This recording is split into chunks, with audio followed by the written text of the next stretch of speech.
नमस्ते। सत्यार्थ प्रकाश एक अध्ययन, इसके 39वें सप्ताह में आपका स्वागत है। हम सत्यार्थ प्रकाश के चतुर्थ समुल्लास में पिछली बार हमने चारों वर्णों के कर्तव्यों का पठन किया था, क्योंकि विवाह युवक युवती के मध्य में ऐसा होना चाहिए कि उनके वर्ण भी एक जैसे हैं। तो प्रसंग आने पर महर्षि दयानंद ने चारों वर्णों के क्या कर्तव्य होते हैं, क्योंकि वर्ण का चुनाव अध्ययन के पश्चात युवक युवती अपनी अपनी इच्छा के अनुसार, अपने गुण कर्म स्वभाव के अनुसार करते हैं, जिसको आज के युग में हम करियर प्लानिंग बोलते हैं। एक युवक युवती जब यूनिवर्सिटी से निकलने लगते हैं तो किस दिशा में वो काम करके समाज को योगदान देना चाहते हैं, तो वैसे ही पहले इसको 4 वर्ण में बांट लिया गया था।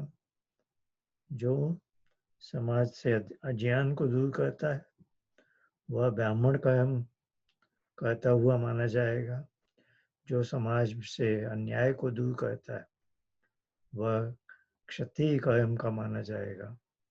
जो समाज में से अभाव को दूर करता है वह वैश्य वर्ण का माना जाएगा। और जो इतनी शिक्षा नहीं प्राप्त कर सके हैं वो इनमें से किसी का सहयोग करेंगे, किसी की सहायता करेंगे अपने तन मन से, उनको शूद्र कहा जाएगा। तो जब युवक युवती दोनों ने अपने अपने वर्ण का चयन कर लिया तो अपने अपने वर्ण के व्यक्ति को जीवन साथी बनाने का उद्योग करना। फिर हमने पढ़ा ही था कि विवाह के लक्षण क्या है और किस किस तरह से विवाह हो जाता है। आज उसी प्रकरण को अब आरंभ करते हैं। पिछली बार हमने चतुर्थ समुल्लास पृष्ठ संख्या 81 के 80 के समाप्त के एकदम नीचे के भाग में हम आ गए थे। मनुस्मृति का यह श्लोक पढ़ा ही था। विवाह के लक्षण: ब्राह्मो दैवस्तथैवार्ष, प्रजापत्यस्तथा असुर, गांधर्वो राक्षसश्चैव, पैशाचश्चाष्टमो अधम। तो इसका अर्थ हमने पढ़ा ही था। महर्षि दयानंद ने लिखा है, विवाह 8 प्रकार का होता है।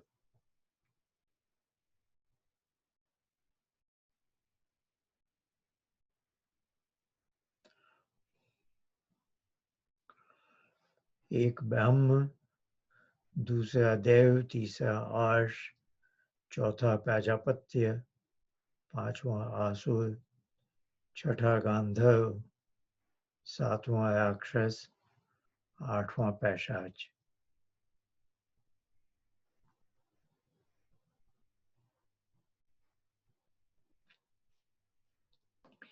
इन विवाहों की यह व्यवस्था है कि वर कन्या दोनों यथावत ब्रह्मचर्य से पूर्ण, विद्वान, धार्मिक और सुशील हों। उनका परस्पर प्रसन्नता से विवाह होना ब्राह्म कहलाता है। विस्तृत यज्ञ करने में ऋत्विक कर्म करते हुए जामाता को अलंकार युक्त कन्या का देना दैव कहलाता है। यानी कभी किसी कन्या के पिता ने देखा कि कोई युवक, ऋत्विक कर्म कहते हैं जो यज्ञ आदि के कर्म होते हैं, किसी युवक को वैसा करते हुए देखा और उसकी गतिविधि उनको अच्छी लगी, प्रशंसनीय लगी, तो कहा और अपनी अलंकार युक्त कन्या से विवाह करने का प्रस्ताव किया। तो ऐसा विवाह दैव विवाह कहलाता। वर से कुछ लेके विवाह होना आर्ष। अब यहाँ उल्टा हो रहा है, कुछ दिया नहीं जा रहा दहेज में, बल्कि कुछ लेकर विवाह हो रहा, ये आर्ष है। दोनों का विवाह धर्म की वृद्धि के अर्थ होना प्राजापत्य कि आगे समाज तो चलना ही है, संतानोत्पत्ति होनी ही चाहिए और युवक युवती विवाह योग्य हैं। बहुत विशेष वैसा नहीं है, लेकिन चलो इनका विवाह कर देते हैं। वर और कन्या को कुछ दे के विवाह आसुर, दोनों को कुछ फुसला कर कुछ लोभ दे दिया कि भाई तुम दोनों विवाह कर लो, क्योंकि विवाह करना एक वैसी आवश्यकता भी है। उसको कहा आसुर।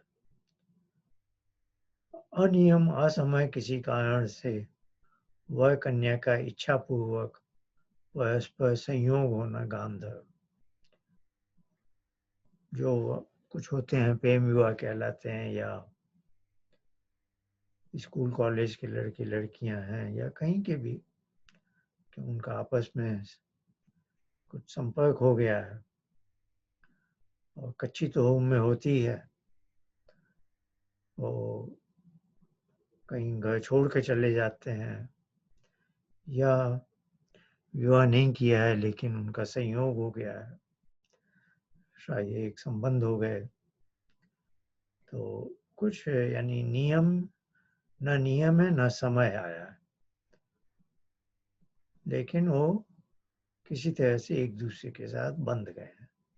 इसको गांधर्व विवाह का।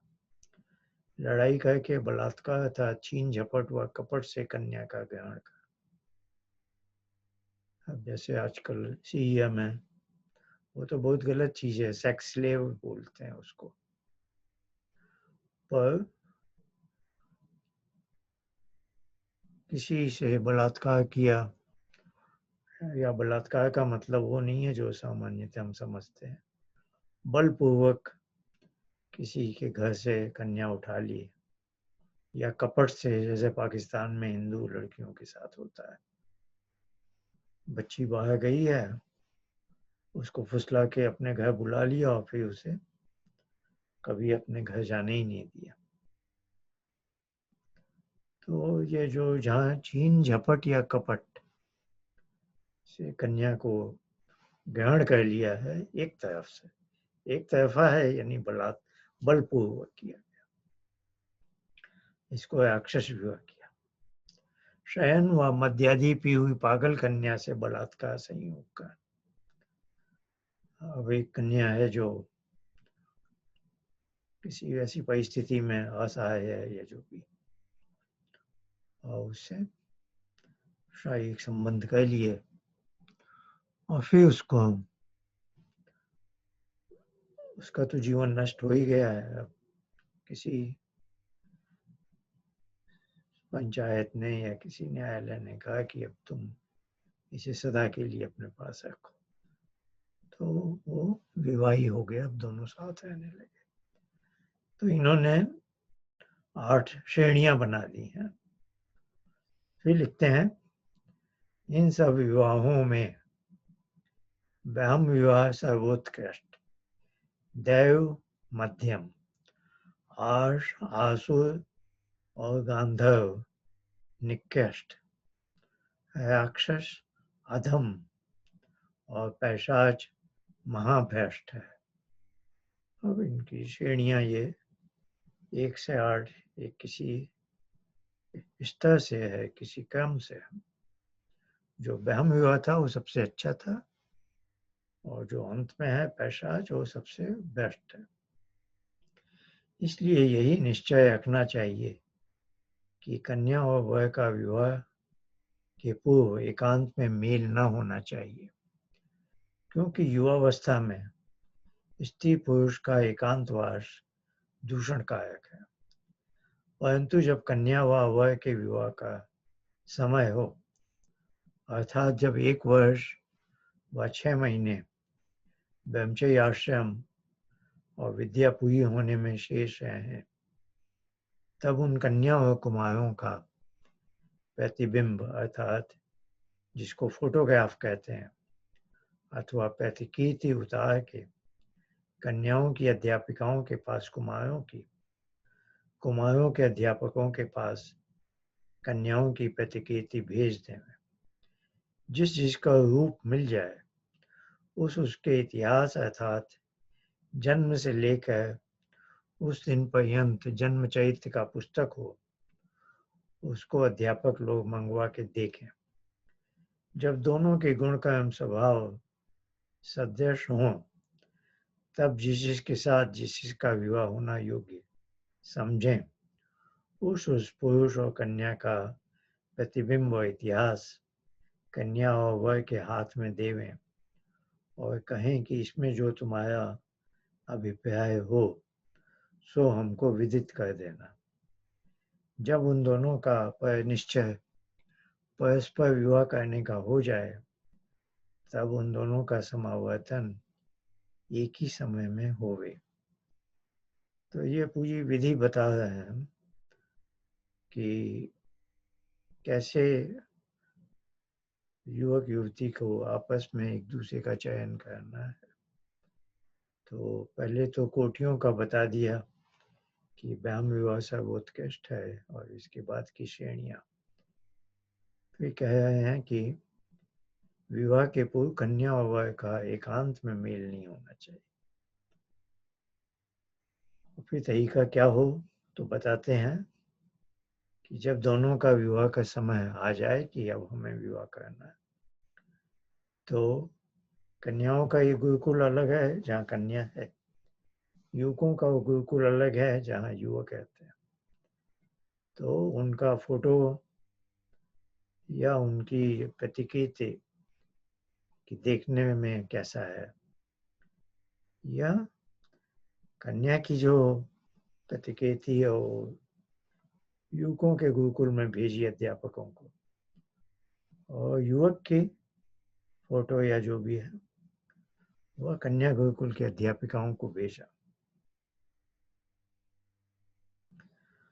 और फिर अध्यापक और अध्यापिकाएं उस फोटो के अलावा, जिसको आजकल बायोडाटा कहते हैं, उसका इतिहास बताया। इतिहास यानी जन्म से लेके उस समय तक का जन्म चरित्र का पुस्तक, यानी उसका सारा वृतांत हो, किस परिवार का है, कैसे है, यह सब विवरण। फिर कहते हैं कि अध्यापक अध्यापिकाएं अपनी समझ से चुन लें जहाँ जितना मेल खाता हो। एक तो है फोटोग्राफ, तो बायोडाटा में एक तो शरीर की संबंधी बातें आ जाएंगी, शरीर का डील डॉल कैसा है, ऊंचाई क्या है, क्योंकि पहला वर वधु की एक है क्या शारीरिक मेल भी होना चाहिए।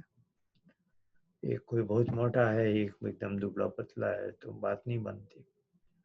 और पहले सब कन्याएं चाहती हैं कि युवक उनसे ऊंचाई अधिक हो, तो इस तरह से मिला लिया।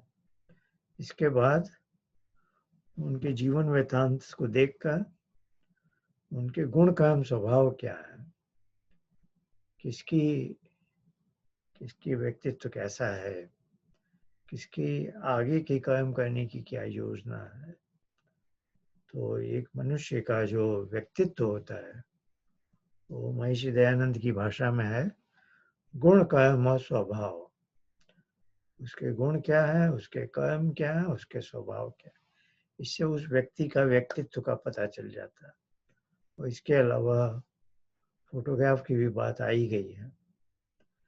तो ये अध्यापक और अध्यापिका के स्तर पर कि इस युवक के लिए ये युवती ठीक है, इस युवती कन्या के लिए ये युवक ठीक है, ऐसा उनको लगा। तो उन्होंने कन्या को दिखा दिया, दे दिया कि देखो ये युवक हमें ठीक लगता है, तुम अपना अभिप्राय बताओ। यानी तुम्हारी क्या, अंत में तो युवक युवती की आपसी पसंद होनी चाहिए। तो ये कहने का आशय है उन्होंने शॉर्ट लिस्टिंग कर दी। अब अंतिम निर्णय युवक और युवती को करना है, और जैसा वो चाहे वैसा बता दे। और जब उनका हो गया है तो दोनों का एक समय में ही समावर्तन किया। समावर्तन अर्थात गुरुकुल से विदाई। तो कन्या गुरुकुल से उसको विदा कर दिया और बालकों के गुरुकुल से युवक को विदा कर कि अब इनका विवाह होना है। इसके अलावा आगे लिखते हैं, जो वे दोनों अध्यापकों के सामने विवाह करना चाहें तो वहां, नहीं तो कन्या के माता पिता के घर में विवाह होना योग्य है। तो एक तो संभावना है कि गुरुकुल में ही विवाह हो सकता है। यहाँ लिखा नहीं है कि दोनों अध्यापकों के सामने, पर कन्या गुरुकुल में या बालकों के गुरुकुल, शायद संभवतः दोनों ही विकल्प दिए। अन्यथा माता पिता के घर में है तो कन्या के माता पिता के घर। वो विकल्प नहीं दिया है कि युवक के माता पिता के घर। इसमें कुछ जोड़ रहे हैं। अभी जब वे समक्ष हों तो उनकी कल्पना है कि एक बार वो आपस में एक दूसरे को भी देखेंगे, मिलेंगे। तो उस बात को जोड़ रहे हैं, जब वे समक्ष हों तब उन अध्यापकों व कन्या के माता पिता आदि बद्ध पुरुषों के सामने उन दोनों की आपस में बातचीत, शास्त्रार्थ कराना और जो कुछ गुप्त व्यवहार पूछे सो भी सभा में लिख के एक दूसरे के हाथ में देकर प्रश्नोत्तर कर लेंगे।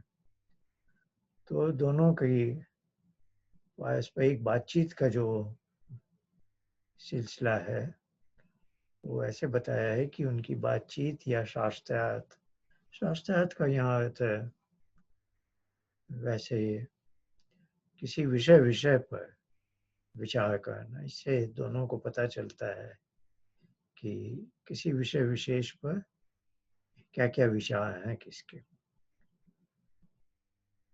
तो यह माता पिता अध्यापकों आदि के सामने हो रहा है। तो इसमें कुछ और छूट दे रहे हैं, सामने हो रहा है और डायरेक्ट नहीं हो रहा। अर्थात युवक युवती एक दूसरे से बात नहीं कर रहे हैं, वे दोनों एक जो छोटी सी सभा लगी है सभा को संबोधित कर रहे हैं और एक दूसरे को देख भी रहे हैं, एक दूसरे का बात करने का, बोलने का ढंग, ये सब बातें भी देख रहे हैं। तो ये वैसा वार्तालाप नहीं है, ये एक सभा में दोनों की अपनी अपनी प्रस्तुति है। और फिर एक यह इसका भी अवकाश दे रहे हैं कि दोनों कुछ गुप्त बात पूछना चाहें एक दूसरे से तो आमने सामने वैसे बोल कर ना पूछें तो लिख के पूछ सकते हैं। मेरे ख्याल से दूसरी भी बातें एक दूसरे से कर सकते हैं, ऐसा है। गुप्त व्यवहार के लिए लिखने की, लिख कर करने की है, क्योंकि वो बोलने में हिचक हो है।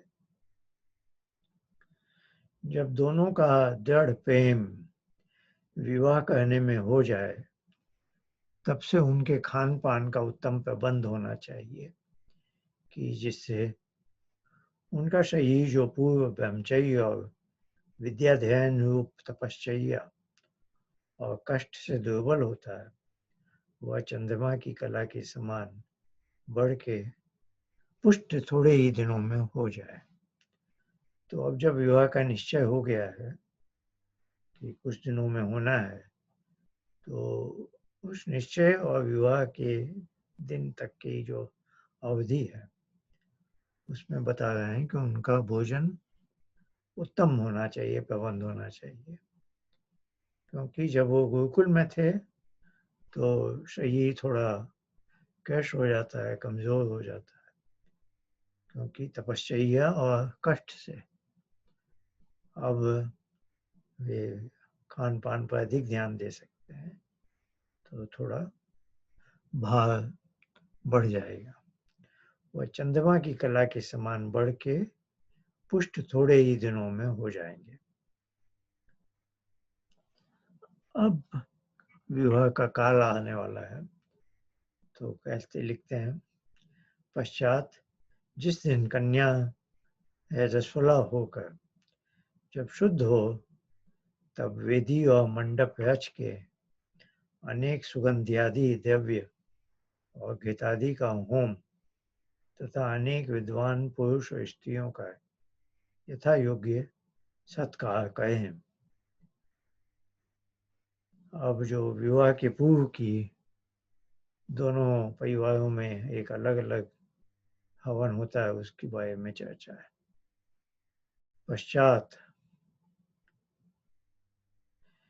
जिस दिन हेतुदान देना योग्य समझे, उसी दिन संस्कार विधि पुस्तकस्थ विधि के अनुसार सब कर्म करके मध्य रात्रि व 10 बजे अति प्रसन्नता से सबके सामने पाणी ग्रहण पूर्वक विवाह की विधि को पूरा करके एकांत सेवन करें।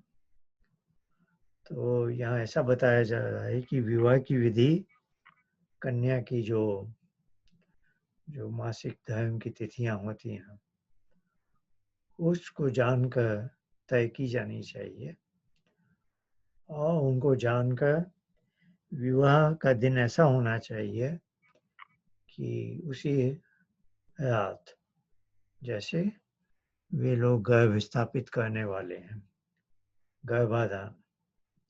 थोड़ा आज ये सुनकर अटपटा सा लग सकता है, किंतु यह मुख्य जो उद्देश्य था विवाह का, संतानोत्पत्ति, तो उस क्रम से देखें तो यह सही है कि यदि संतान नहीं करनी है तो विवाह क्यों कराना।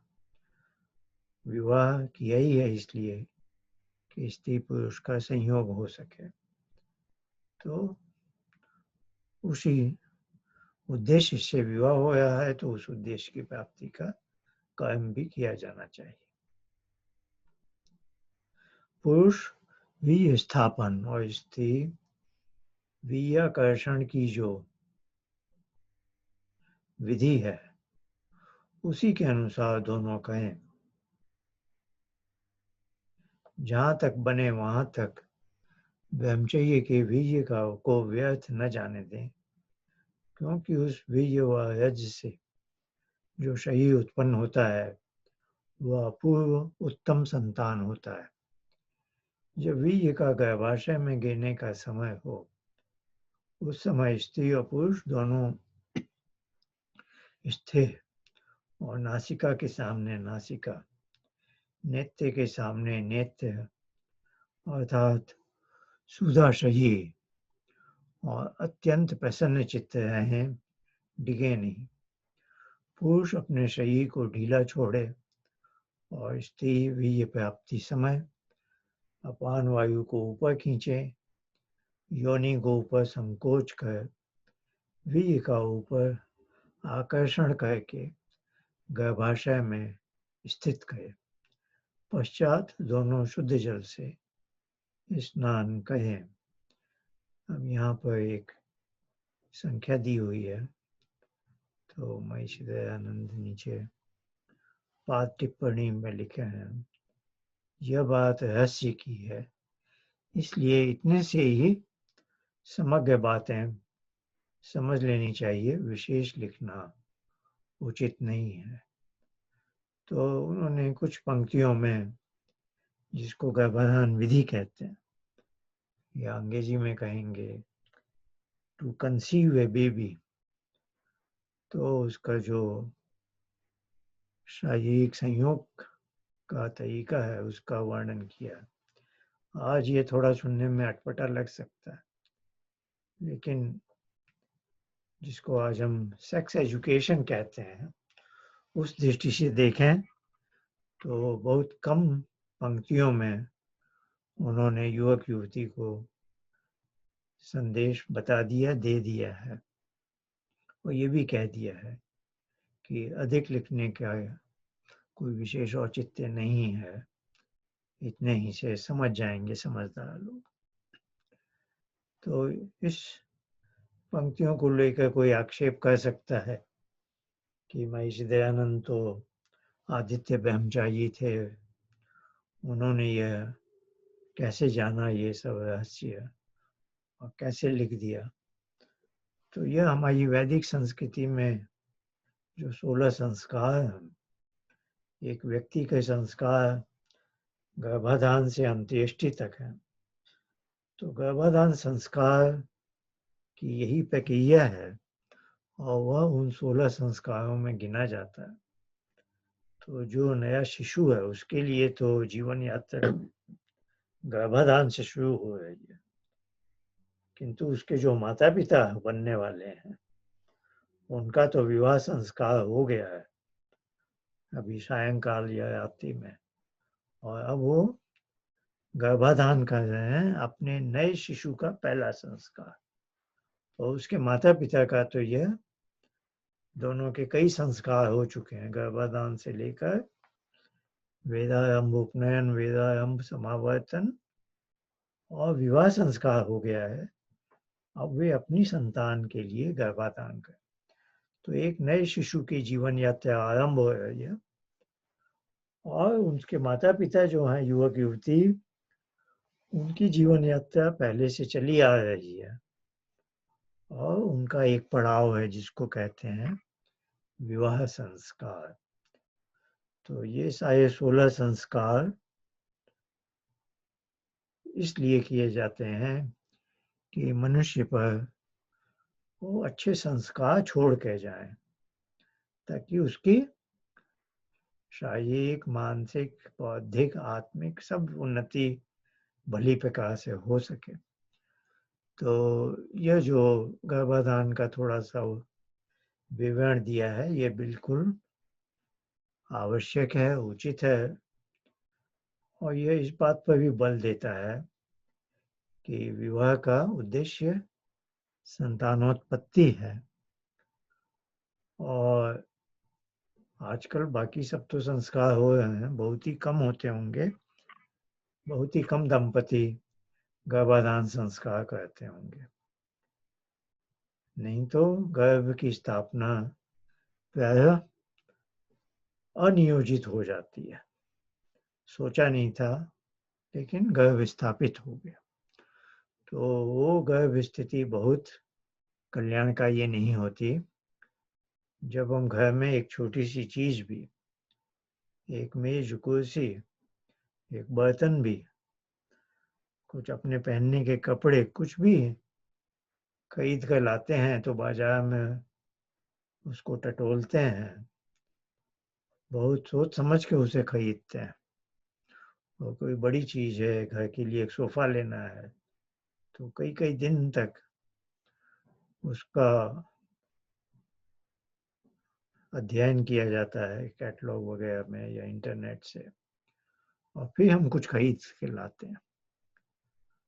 पर वही दंपति, उनसे हम जब पूछें कि आपकी ये संतान जो आपको ईश्वर से प्राप्त हुई है, जैसे दुकानों से आपने बहुत सोच समझ कर चीजें खरीदी, क्या आपने इस संतान को पाने के लिए भी इतना ही बुद्धिपूर्वक विचार करके किया था उद्यम? तो अधिकांश लोग कहेंगे नहीं, यह तो एक्सीडेंटली आ गई है संतान हमारे परिवार में। तो आज की बहुत सी समस्याओं का कारण यह है कि हम घर में दूसरी चीजें तो बहुत सोच समझ कर लाते हैं, पर अपने परिवार का एक नया सदस्य, नए शिशु की आत्मा का आह्वान करना हो तो उसमें हम ध्यान नहीं देते और अनायास जैसे हो जाता है वैसे हो जाता है। तो इससे हम सबको शिक्षा मिलती है कि विवाह एक बहुत ही जिम्मेवारी वाला संस्कार है। समाज में एक नए व्यक्ति को हम लाएंगे और उसके लिए उसके पहले अपने आप को उस ढंग से तैयार भी करना चाहिए कि मैं अमुक तरह की संतान चाहता हूँ। हम दोनों मिलकर दोनों इस विषय पर बातचीत भी करें और पूर्व तैयारी, जैसे एक सोफा खरीदने के पहले जितना पति पत्नी मिलकर जितनी बात करते हैं उससे कुछ अधिक ही, और मन को उस तरफ से उस ढांचे में ढाल लिया और तब ये जो गर्भाधान संस्कार की विधि बताई तब वो उचित ढंग से होता है। आगे लिखा, गर्भ स्थिति होने का परिज्ञान विदुषी स्त्री को तो उसी समय हो जाता है, परंतु इसका निश्चय 1 मास के पश्चात रजस्वला न होने पर सबको हो जाता है। फिर सोंठ, केसर, अब फिर उसी बात पर आ रहे हैं, यानी गर्भ स्थापन के क्षण की बात हो रही है। पहले बताया विदुषी स्त्री को तो पता चल गया, उसको नहीं पता चला तो दूसरी किसी को महीने भर में पता चल ही जाएगा, जब वह मासिक धर्म के दिनों में रजस्वला नहीं होगी। तो अब क्या कहते हैं, सौंठ, केसर, असगंध, छोटी इलायची और सालम मिश्री डाल के गर्म करके जो प्रथम ही रखा हुआ ठंडा दूध है उसको यथारुचि दोनों पी के अलग अलग अपनी अपनी शैया में शयन करें। तो गर्भाधान के बाद कहा इस तरह से एक विशेष तैयार करके जो गर्म करके, लेकिन फिर बाद में अति उष्ण नहीं है, ठंडा थोड़ा हो गया है, उस दूध को दोनों अलग अलग पिए, फिर अलग अलग अपनी शैया में शयन करें। यही विधि जब जब गर्भाधान किया करें तब तब कहना उचित है। तो परिवार में जितनी संतान लानी है उस हिसाब से ऐसे बताया उन्होंने। जब महीने भर में रजस्वला न होने से गर्भ स्थिति का निश्चय हो जाए, अब यहाँ जैसे पुष्टि हो गई है, कंफर्मेशन, तब से 1 वर्ष पर्यंत स्त्री पुरुष का समागम कभी नहीं होना चाहिए। ये शारीरिक समागम की बात है, क्योंकि ऐसा न होने से, यानी समागम न होने से शारीरिक संबंध गर्भ काल में नहीं होने चाहिए। उससे क्या होगा, संतान उत्तम और पुनः दूसरा संतान भी वैसा ही होता है, अन्यथा वीर्य व्यर्थ जाता, दोनों की आयु घट जाती और अनेक प्रकार के रोग होते हैं। परंतु ऊपर से भाषण आदि प्रेम युक्त व्यवहार दोनों को अवश्य रखना चाहिए, यानी पति पत्नी सामान्य पूरा व्यवहार प्रेम स्नेह के साथ रखें, किंतु हाँ शारीरिक संबंध नहीं। पुरुष वीर्य की स्थिति और स्त्री गर्भ की रक्षा और भोजन छादन इस प्रकार का करें कि जिससे पुरुष का वीर्य स्वप्न में भी नष्ट न हो और गर्भ में बालक का शरीर अत्युत्तम रूप लावण्य पुष्टि बल पराक्रम युक्त होकर 10वें महीने में जन्म होवे। विशेष उसकी रक्षा 4थे महीने से और अति विशेष 8वें महीने से आगे करनी चाहिए। कभी गर्भवती स्त्री रेचक, रूक्ष, मादक द्रव्य, बुद्धि और बलनाशक पदार्थों के भोजन आदि का सेवन न करे, किंतु घी, दूध, उत्तम चावल, गेहूं, मूंग, उड़द आदि अन्नपान और देश काल का भी सेवन युक्त करे।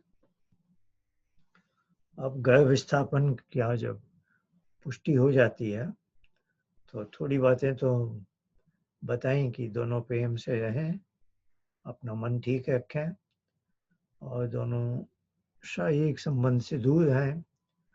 पुरुष वीर्य के स्थिति को बनाए रखे, वीर्य संचय और स्त्री का ध्यान अपने गर्भ की रक्षा पर। भोजन छादन, भोजन कहते हैं जो हम अपने शरीर को ऊर्जा देने के लिए, छादन जो सप्लीमेंट या कुछ दवा आदि लेते हैं, तो वो इस प्रकार का करें कि जिससे पुरुष का वीर्य स्वप्न में भी नष्ट ना हो और गर्भ में बालक का शरीर अत्युत्तम रूप लावण्य, रूप कहते हैं कि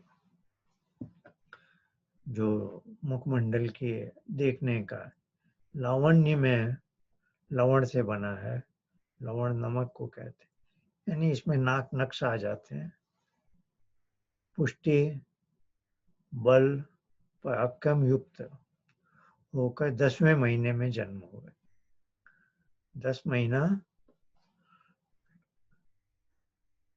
पूरा न करे, यानी 10वें महीने में, अर्थात 9 महीने पूरे हो जाएं और फिर उसका 10वें महीने में जन्म। तो यह हमारा, इसको चंद्र मास बोलते हैं। तो 10 महीने का होना चाहिए, 280 दिन का। तो जितना अधिक गर्भ काल है उतना ही अच्छा। विशेष उसकी रक्षा चौथे महीने से, तो चौथे महीने से उसकी रक्षा पर विशेष ध्यान दिया, क्योंकि उस समय गर्भ के गिरने का भय होता है। और अति विशेष 8वें महीने से, उस समय भी कभी बच्चा पूरी अवधि के पहले ही वो गर्भ से बाहर आ जाता है तो उसका विकास ठीक नहीं होता। तो पूरा गर्भ काल बीते, इसका ध्यान रखना। कभी गर्भवती स्त्री ये जो रूखे सूखे पदार्थ हैं या जो मादक द्रव्य हैं, जिसमें तंबाकू और मद्य आदि आ जाएंगे, बुद्धि और बलनाशक पदार्थ हैं जो बुद्धि के लिए या शरीर के लिए हानिकारक है, ऐसे पदार्थों का भोजन आदि का सेवन न करें। तो निषेध भी किया, फिर बताएं क्या खाना है। घी दूध उत्तम, ये अन्न में लिखा चावल गेहूं मूंग और उड़द, ये आदि अन्न पान, अन्न यानी भोजन लेना, पान यानी इसका कोई पेय पदार्थ है जैसे दूध है, और देश काल का भी सेवन युक्ति पूर्वक है, यानी शुद्ध वायु वगैरह का ध्यान रखे, बाहर टहलने जाए खुली हवा में, इस तरह से। अब इसके आगे लिखे हैं, गर्भ में 2 संस्कार, एक चौथे महीने में पुंसवन और दूसरा 8वें महीने में सीमंतोन्नयन विधि के अनुकूल करे। जब संतान का जन्म हो तब स्त्री और लड़के के शरीर की रक्षा बहुत सावधानी से करे, अर्थात शुंठी पाक अथवा सौभाग्य शुंठी पाक प्रथम ही बनवा रखे। तो ये जो गर्भ काल था उस समय के भोजन आदि की बात थी। और फिर गर्भ काल में जो अभी हमने कहा था कि एक संतान, एक नए शिशु का पहला संस्कार तो गर्भाधान है, जब वह पिता के शरीर से माता के गर्भाशय में उसको स्थापित किया जाता है। इसको गर्भाधान कह सकते हैं, गर्भ स्थापना कह सकते हैं।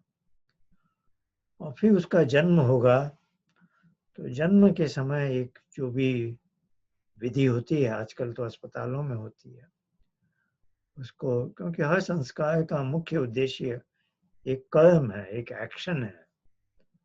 जैसे गर्भाधान में एक्शन है गर्भ की स्थापना, अब इसके साथ कोई अग्निहोत्र किया जाता है और जो भी चीजें हैं वो गौण है, असली चीज है कर्म। तो जात कर्म संस्कार में असली चीज है जिसको कहेंगे डिलीवरी, एक और माँ के द्वारा संतान को जन्म देना। तो इसको हुआ जात कर्म, जात यानी जन्म देना का कर्म, और इसको संस्कार का नाम दिया कि उस समय तो असली ध्यान तो रखना है कि जन्म डिलीवरी अच्छी भली प्रकार हो जाए, कि माँ और बच्चे का शरीर सुरक्षित हो, सब चीज ठीक हो, वो असली चीज है। और गौण भी क्या है, कुछ लोगों को बुलाया है, कुछ अग्निहोत्र किया है, जो वो चीजें गौण होती है। नहीं तो संस्कार का नाम सुनकर बहुत से लोगों को हमेशा हवन करना याद आता है। तो ये बात मालूम होनी चाहिए कि संस्कार में कर्म मुख्य है, कर्म के अलावा जो रिचुअल वाली चीजें हैं वो गौण है। तो यहाँ उन्होंने अधिक विस्तार नहीं किया है, बताया कि गर्भ की जो 10 महीने की अवधि है उसमें 2 संस्कार हैं। पहले तो बताया था कि चौथे महीने से विशेष ध्यान रखें गर्भ की रक्षा का, और 8वें महीने से अति विशेष। तो इन 2 जो महीनों का नाम है, उसी में चौथे महीने में एक संस्कार किया जाता है पुंसवन, और 8वें महीने में किया जाता है सीमंतोन्नय। तो ये दोनों संस्कारों का उद्देश्य भी यही है कि युवती को, उसके पति को, परिवार वालों को यह समझ आ जानी चाहिए कि अब ये गर्भवती महिला की रक्षा, इसके गर्भ की रक्षा और इसकी रक्षा का दायित्व सबके ऊपर है। तो यहाँ तो लिखा था कि विशेष रक्षा का ध्यान रखना है, और यहाँ उसके 2 संस्कारों के नाम भी लिखे। और एक बात यहाँ थी कि गर्भ में बालक का शरीर, यहाँ साहित्य में जब भी ऐसा प्रयोग हो तो बालक से मतलब बालक ही नहीं है, बालक भी है, बालिका भी है। तो यहाँ संतान शब्द आ गया, संतान जो भी है, लेकिन उसके तुरंत बाद फिर लिखते हैं और लड़के के शरीर की रक्षा। तो संतान तो अब स्त्री तो माता है, और उसकी संतान लड़का भी हो सकती है, लड़की भी होती है।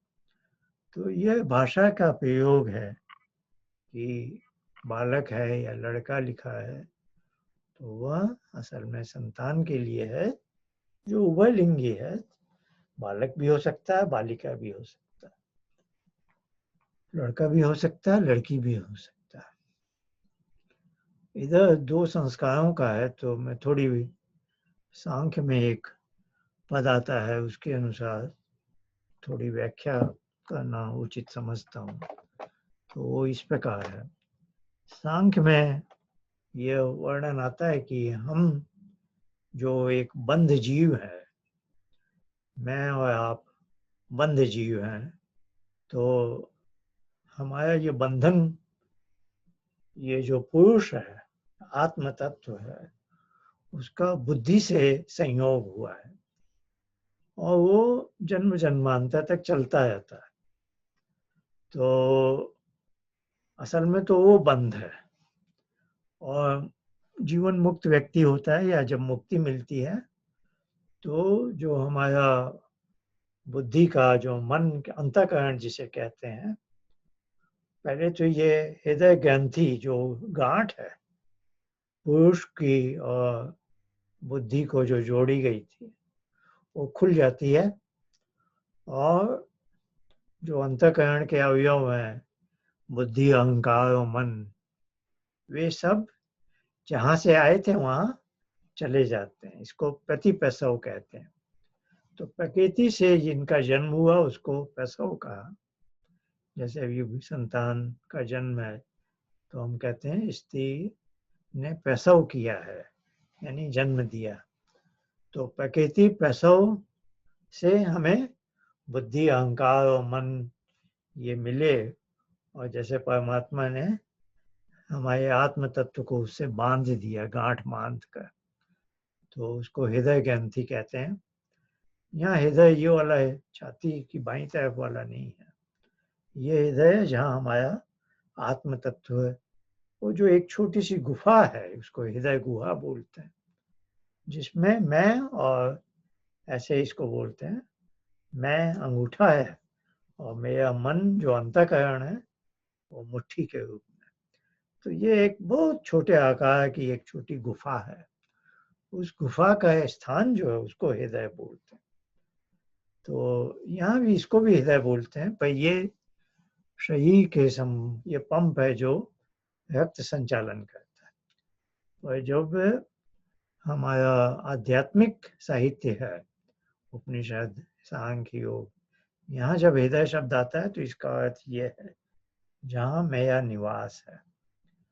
तो प्रकरण था सांख्य का कि बंधन तो है कि मुझे अंतःकरण के साथ जोड़ दिया गया है, ऐसे ऐसे मुट्ठी बंधी हुई है। और मुक्ति में क्या होगा कि ये मुट्ठी खुल जाएगी और ये अपना जैसे पिंजड़े से खुल गया पिंजड़ा और ये उड़ के चला गया। अन्यथा कई जन्म जन्मांतर तक मैं ऐसे ही यात्रा कर चलती रहती है। तो इसी प्रकार से मैं अपने पिता के शरीर में आ गया और वहाँ से माता के शरीर में, और फिर जैसे गर्भ स्थापना के बाद उसके ऊपर और भी परतें चढ़ती जा रही हैं शरीर की। तो सांख्य में प्रश्न उठता है कि बंधन तो ये है, फिर शरीर की आवश्यकता कहाँ से आ गई, है ना, ये प्रश्न उठाया गया। तो सांख्य के कपिल आचार्य हैं, बहुत परामर्शी कहलाते हैं, आदि आचार्य कहलाते हैं।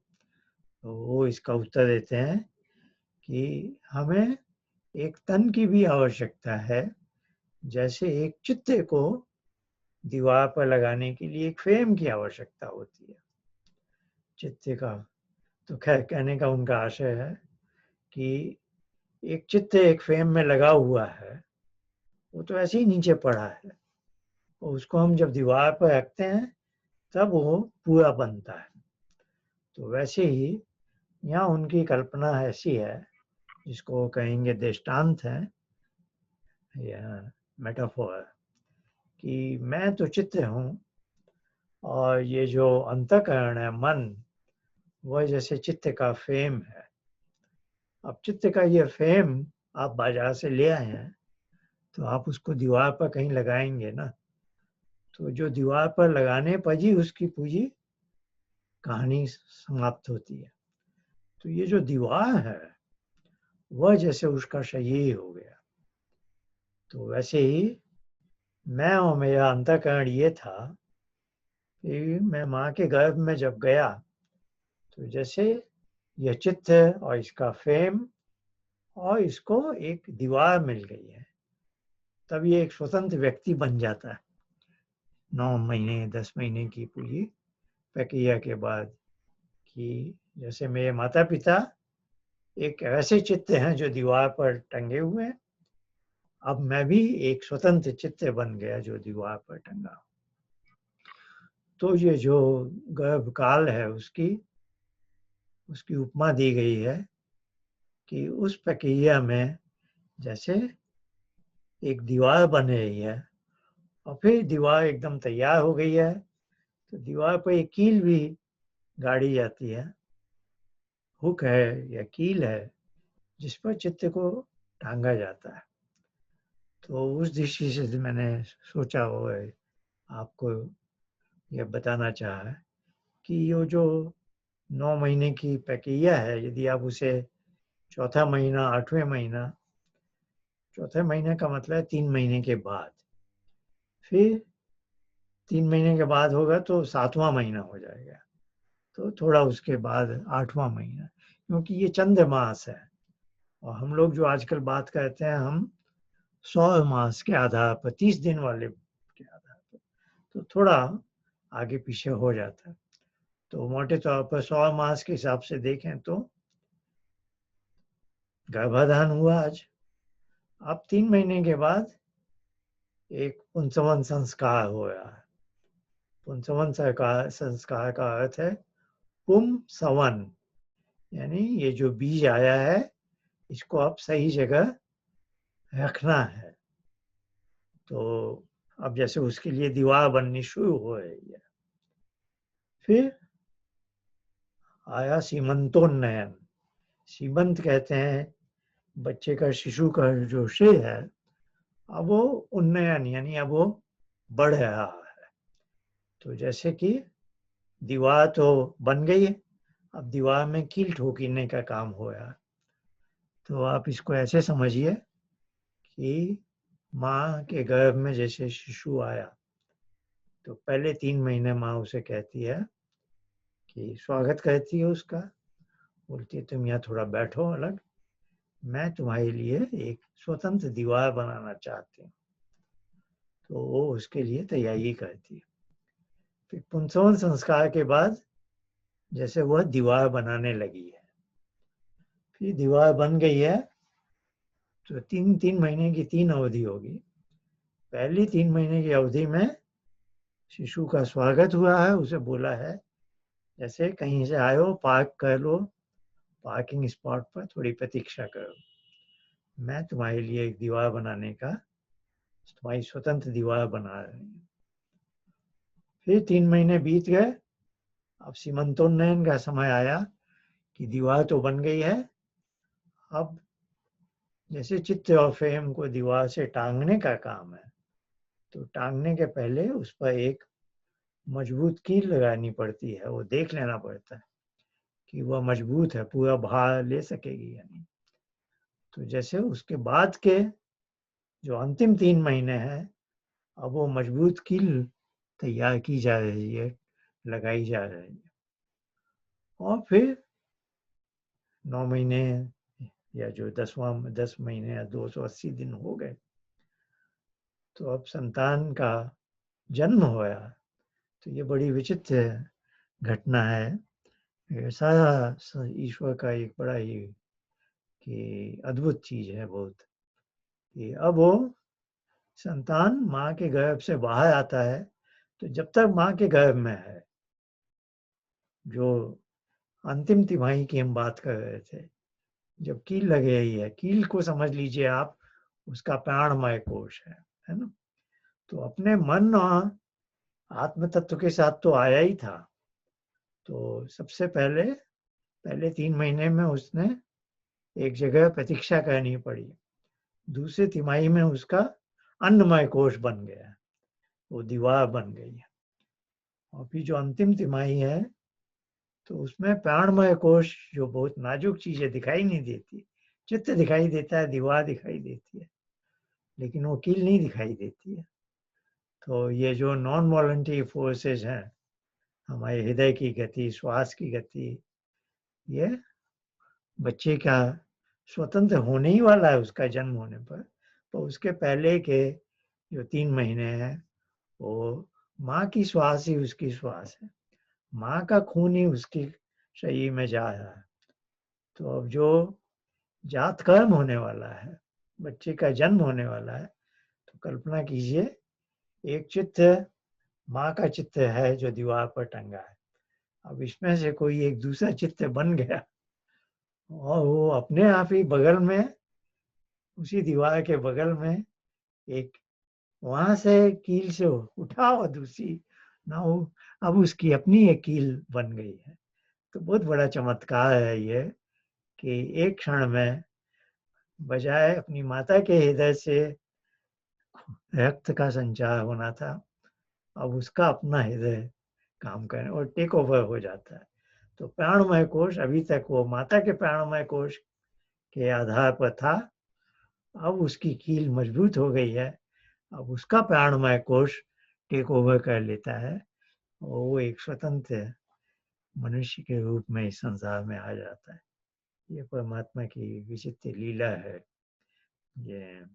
तो खैर, तो ये सांख्य में चित्त को एक दीवार का सहारा चाहिए, तो इसलिए हमें भी ज्ञान और कर्म और जो मोक्ष आदि की हमारी इच्छा है, उसकी पूर्ति के लिए केवल अंतःकरण से काम नहीं चलता, शरीर भी चाहिए।